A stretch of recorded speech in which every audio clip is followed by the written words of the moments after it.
Hello everyone, इस video में हम केवीएस टीचिंग एप्टीट्यूड के क्वेश्चंस कर रहे हैं। तो यहाँ पे हम लोग जो कर रहे हैं ये एजुकेशनल साइकोलॉजी के क्वेश्चंस हैं। ठीक है, यह जो क्वेश्चंस हैं ये एजुकेशनल साइकोलॉजी के हैं। इसके कुछ क्वेश्चन मैं करा चुकी हूँ, आगे के क्वेश्चन हम लोग इस वीडियो में करेंगे।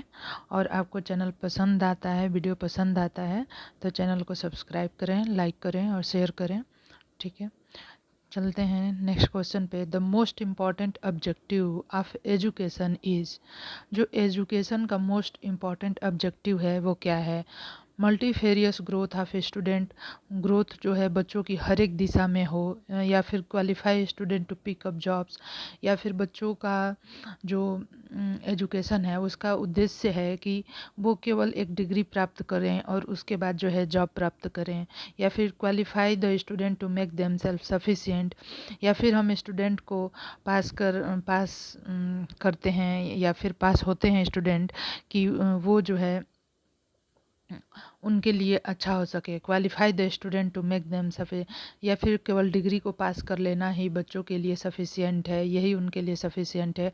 To get a chance in sport and game, या फिर इसलिए कि वो स्पोर्ट और गेम्स में अपने लिए एक चांस, एक मौका बना सकें। तो देखिए यहाँ पे जो होगा, जो सबसे इम्पॉर्टेंट डेवलपमेंट है, मोस्ट इम्पॉर्टेंट ऑब्जेक्टिव है, डेवलपमेंट नहीं, जो मोस्ट इम्पॉर्टेंट ऑब्जेक्टिव है एजुकेशन का वो है कि बच्चों का जो हर एक डायमेंशन में उनका ग्रोथ होना चाहिए। ठीक है, चाहे वो खेल कूद हो, सामाजिक तौर पे उनका बिहेवियर हो, इमोशनल ग्रोथ हो, फिजिकल ग्रोथ हो, मेंटल ग्रोथ हो, और जो उनकी जीवन जीने की आवश्यकताएं हैं, जो अर्निंग है, जॉब है, इन हर एक चीज़ों को वो पूरा कर सकें। एजुकेशन का ये जो है उद्देश्य होता है, ये ऑब्जेक्टिव होता है।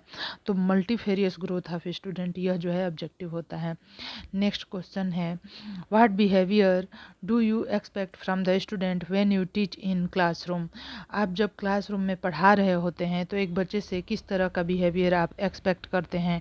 To keep quiet and listen, आप जो है शांत रहते हैं और सुनते हैं, मतलब कि शांत रहेंगे बच्चे और सुने। ठीक है, जैसे क्लासरूम में टीचर पढ़ा रहा हो तो वो क्या चाहेगा कि बच्चे शांत रहें और सुने, या फिर should stay like A statue, या फिर वो एक मूर्ति की तरह चुपचाप बैठे रहें।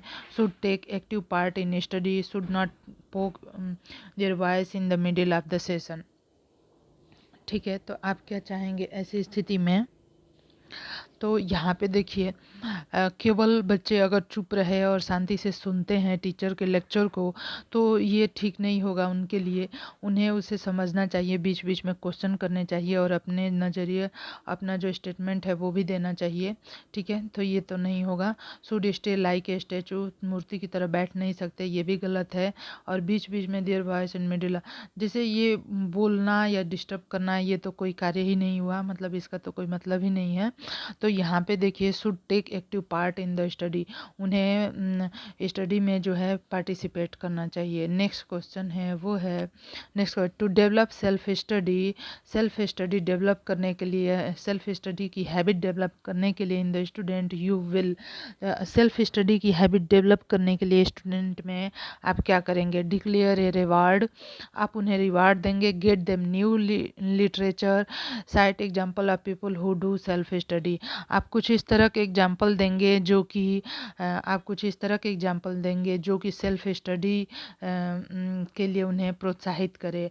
मतलब बहुत सारे लोग जो हैं उन्होंने सेल्फ स्टडी करके और बहुत अच्छी पोस्ट प्राप्त करी, बहुत अच्छे पदों पे आसीन है।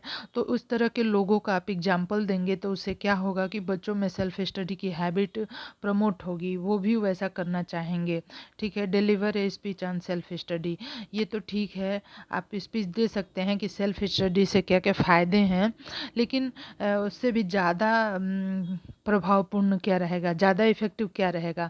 आप जो है एग्जाम्पल्स देंगे, आप people who do self study, आप इस तरह के लोगों का एग्जाम्पल देंगे जो सेल्फ स्टडी करते हैं। ठीक है, और उन्होंने बहुत अच्छा कुछ किया लाइफ में। ठीक है, how will you rectify the indifferent attitude of a student towards the teacher?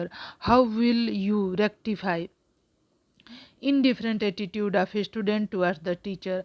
आप जो है किस तरह से indifferent attitude of student towards the teacher, teacher की तरफ जो उसका एटीट्यूड है इनडिफरेंट है तो उसको कैसे सही करेंगे आप, ठीक है। इसके लिए क्या क्या कर सकते हैं यहाँ पे, you will promote them through the power of speech, you will promote them to study their course books, ठीक है। You will complain to the principal, you will punish them severely. आप उसे पीटेंगे उसे कोई फ़ायदा नहीं होगा। You will complain to the principal, ये निगेटिव चीज़ हो जाएगी, ठीक है। तो यहाँ पे how will you rectify the indifferent attitude of student towards the teacher, teacher के प्रति जो बच्चों का एटीट्यूड है वो कैसे अच्छा हो जाए। इसके लिए आप क्या करेंगे, promote them to study their course books, ठीक है। तो आप बच्चों के साथ ये कहेंगे कि वो अपने कोर्स की स्टडी बुक्स को ज़्यादा से ज़्यादा पढ़े, इससे उसके में अच्छे अच्छे चीज़ें, अच्छा नॉलेज और अच्छा ज्ञान डेवलप होगा। आप जो है कि बच्चों को प्रमोट करेंगे through the power of speech. आप अपने बातचीत से या अपने स्पीच से बच्चे को जो है प्रमोट करेंगे, उत्साहित करेंगे, हाँ, जिससे कि उसका एटीट्यूड बदल जाए। तो ये तो थोड़ा बहुत हो सकता है, लेकिन जो ज़्यादा सही है वो क्या होगा, यू विल प्रमोट देम, आप उसे प्रोत्साहित करेंगे कि वो अपनी जो कोर्स की बुक्स है उसको पढ़े, ठीक है। तो यहाँ पे बी वाला सही है।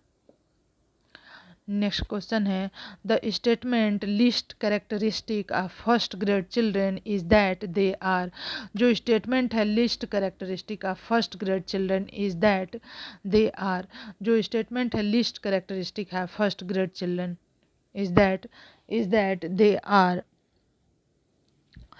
Are too young to be taught classroom routine, ठीक है।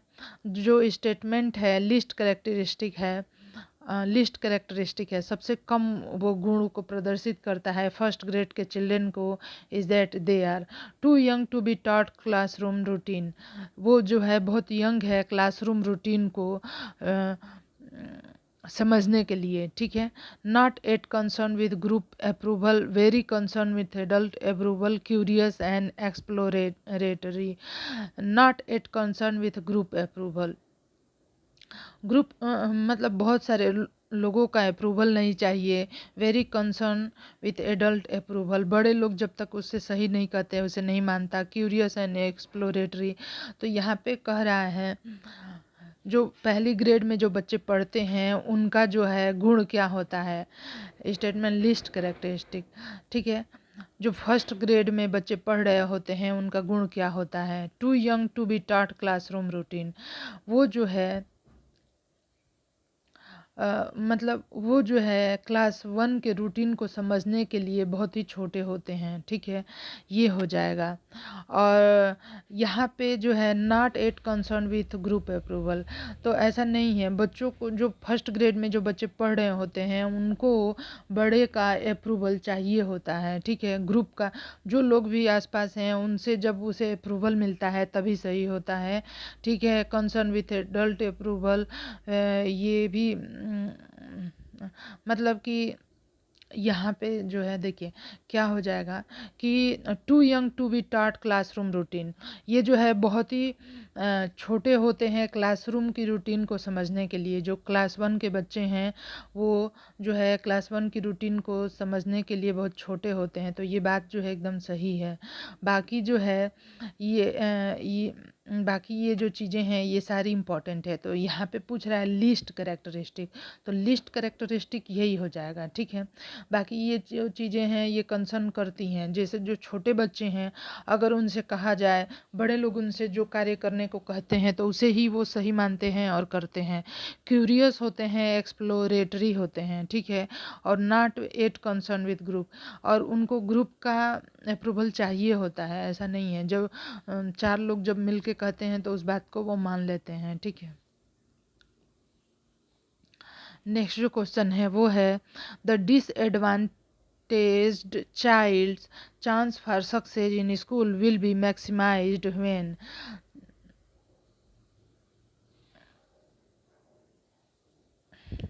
ठीक है। यहाँ पे हम देखेंगे, यहाँ पे हम देख रहे हैं कि disadvantaged child chances for success in the school will be maximized when, ठीक है, जो चांस होता है सक्सेस का, द डिसएडवांटेज चाइल्ड का जो चांस होता है for the success in the school will be maximise, कब बढ़ जाता है, it is realise that he she need a separate class to meet his her needs, his her intellectual potential is discovered and his her educational deficiencies are overcome. ठीक है, कोई जो बच्चा है तो कब उसका जो सक्सेस का चांस है वो बढ़ जाता है। ठीक है, मतलब जो बच्चा पिछड़ा हुआ है क्लास में कोई बच्चा है जो कि पिछड़ा हुआ है तो उसके सक्सेस के चांसेस कब बढ़ जाते हैं, कब बढ़ जाते हैं, जब जब उसका जो इंटेलेक्चुअल पोटेंशियल है उसे वो हिजर को वो ढूंढ लेता है और जब वो अपनी कमियों से ऊपर आ जाता है। ठीक है, तब जाके क्या होता है कि उसके सक्सेस के चांसेस बढ़ जाते हैं। नेक्स्ट कह रहा है he she is treated like any other child, जब सभी बच्चों को एक जैसा व्यवहार किया जाए। He she is provided with vocational training earlier than other children, मतलब कि जो पिछड़े हुए बच्चे हैं उनको जो है वोकेशनल ट्रेनिंग दी जाए, vocational training earlier than other children. ठीक है, तो जो बच्चे हैं उनको वोकेशनल ट्रेनिंग दी जाए अर्लियर देन, दूसरे बच्चों से पहले ही उनको वोकेशनल ट्रेनिंग दी जाए, या फिर उनको दूसरे बच्चों की तरह ही ट्रीट किया जाए। या फिर पहला करे it is realise that he she need a separate class, मतलब कि जो पिछड़े हुए बच्चे हैं उनको अलग से क्लास की आवश्यकता होती है। जैसे एक क्लास जो बच्चों की चले फिर उनको दोबारा से उतना ही समझाया जाए। तो यहाँ पे जो है कि ये सही नहीं होगा। ठीक है, यहाँ पे ये सही हो जाएगा कि जो पिछड़े हुए बच्चे हैं जब वो अपने अंदर के इंटेलेक्चुअल पोटेंशियल को खोज लेते हैं, ठीक है, उनके अंदर जो इंटेलेक्चुअल पोटेंशियल है उसको टीचर खोजने में उनकी मदद करे, और उनकी जो एजुकेशनल डिफिशियंसी है उसको ओवरकम करने में टीचर जब उनकी मदद करेगा। ठीक है, जो बच्चे हैं जो पिछड़े हुए बच्चे हैं उनको जो है जो पिछड़े हुए बच्चे हैं उनको जब टीचर मदद करेगा कि वो अपने इंटेलेक्चुअल पोटेंशियल को बाहर लाएं, उसको अपने अंदर से उजागर करें, और उनकी जो एजुकेशनल डिफिशियंसीज है, ठीक है, उसको भी वो ओवरकम कर ले। तो इसमें जब टीचर मदद करेगा तो पिछड़े हुए बच्चों के भी जो सफल होने के चांसेस हैं वो बढ़ जाएंगे। तो इसलिए यहाँ पे ये बी वाला करेक्ट हो जाएगा। He she is treated like any other, अगर उसे दूसरे बच्चों की तरह हम ट्रीट करते हैं, या फिर he she is provided with vocational training, तो यहाँ पे जो है जो सबसे अच्छा यहाँ पे आंसर होगा, यहाँ इसे तो कुछ भी नहीं होगा। ठीक है, ठीक है, तो यहाँ पे जो सबसे सही आंसर यहाँ पे होगा वो होगा कि बच्चा जो है अपने अंदर के इंटेलेक्चुअल पावर को डिस्कवर करे और अपने अंदर की जो कमियां हैं उसको वो ओवरकम कर ले। ठीक है, और जो है ट्रीटेड लाइक एनी अदर, इससे कोई फ़र्क नहीं पड़ेगा, उसके अंदर जो है मतलब सक्सेस के उसके चांसेस नहीं बढ़ेंगे, भले उसे अच्छा फील होगा। से पिछड़ा हुआ बच्चा है उसके साथ अच्छा ट्रीट किया जाए तो उसे अच्छा फील तो होगा, लेकिन उसे सक्सेस के चांसेस नहीं बढ़ेंगे। और वोकेशनल ट्रेनिंग से उसकी नहीं, वोकेशनल ट्रेनिंग से उसकी जो है वोकेशनल ट्रेनिंग से उसका जो बोलने का जो रीडिंग क्षमता है या जो बोलने स्पीच है वो फ्लुएंसी उसकी अच्छी हो जाएगी। लेकिन इससे जो है लेकिन इससे क्या होगा, उसकी सक्सेस में चांसेस नहीं बढ़ेंगे।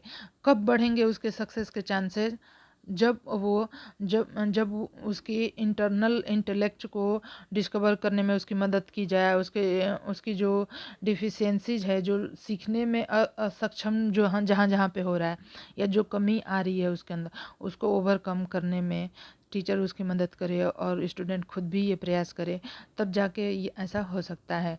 तो इसलिए यहाँ पे हमारा जो है बी वाला करेक्ट हो जाएगा। ठीक है, नेक्स्ट क्वेश्चन देखेंगे। नेक्स्ट है homework should be given to the student, homework जो है homework should be given to the student, बच्चों को जो है होमवर्क दिया जाना चाहिए। क्यों क्यों बच्चों को होमवर्क दिया जाना चाहिए? Keeping their age in view, मतलब कि जो होमवर्क दिया जाना चाहिए उनको एज को, बच्चे के एज को देखते हुए, अकॉर्डिंग टू देयर इंटरेस्ट को देखते हुए, keeping their intelligence level in view, keeping in view their need of the final examination. तो जो होमवर्क दिया जाना चाहिए बच्चों को, ठीक है, जो होमवर्क दिया जाना चाहिए बच्चों को वो दिया जाना चाहिए keeping their intelligence level in view, ठीक है, उनकी जो इंटेलिजेंस क्षमता है उसको देखते हुए, keeping in view their need of the final, मतलब ये तो होना ही चाहिए, लेकिन उनके जो इंटेलिजेंस लेवल है उसको देखते हुए दिया जाना चाहिए। क्लास में जो बच्चे हैं उनको होमवर्क उनके इंटेलिजेंस के बेसिस पे ही दिया जाना चाहिए, ठीक है। नेक्स्ट जो क्वेश्चन है वो है what should be the type of question being asked by the teacher from a student in classroom. What should be the type of question, किस तरह के क्वेश्चन जो है पूछे जाने चाहिए बाय द टीचर, टीचर के द्वारा किस तरह के क्वेश्चन पूछे जाने चाहिए from a student in the classroom, ठीक है, क्लासरूम में बच्चों से किस तरह के क्वेश्चन पूछे जाने चाहिए। Those which may B easily answered by the every student, तो ऐसे क्वेश्चन पूछे जाने चाहिए जिसको हर एक बच्चा जो है आसानी से आंसर कर सके, या those which may be indicated whether children are impressed by this teaching और नॉट, इस तरह के क्वेश्चन पूछे टीचर जिससे कि बच्चे इम्प्रेस हो। Those which may B may not be easily answered by the every student, which may not be easily answered, मतलब टीचर ऐसे हार्ड क्वेश्चन पूछे जो कि बच्चे जिसका आंसर नहीं कर पाए। Those which help the teacher to जज whether children are thoroughly understanding the lesson or not.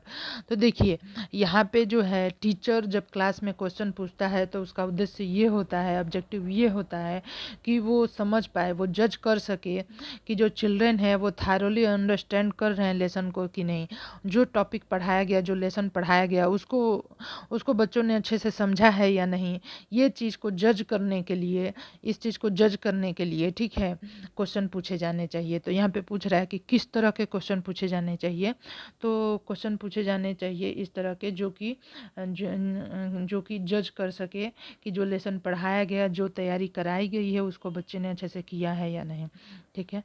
तो अभी जो है हम वीडियो को यहीं पे बंद करेंगे। आपको जो है वीडियो पसंद आए तो चैनल को सब्सक्राइब करें, लाइक करें और शेयर करें। टीचिंग एप्टीट्यूड के ये जो क्वेश्चन है एजुकेशनल साइकोलॉजी से है, एजुकेशनल साइकोलॉजी से है, और इसमें हम लोग टोटल 110 क्वेश्चन को करेंगे, प्रैक्टिस करेंगे। और अभी के सिलेबस में जो है कि NEP 2020 भी है, तो इन सारे इसके भी क्वेश्चन हम कराएंगे आगे चल के। तो चैनल को सब्सक्राइब करें, लाइक करें और शेयर करें। धन्यवाद।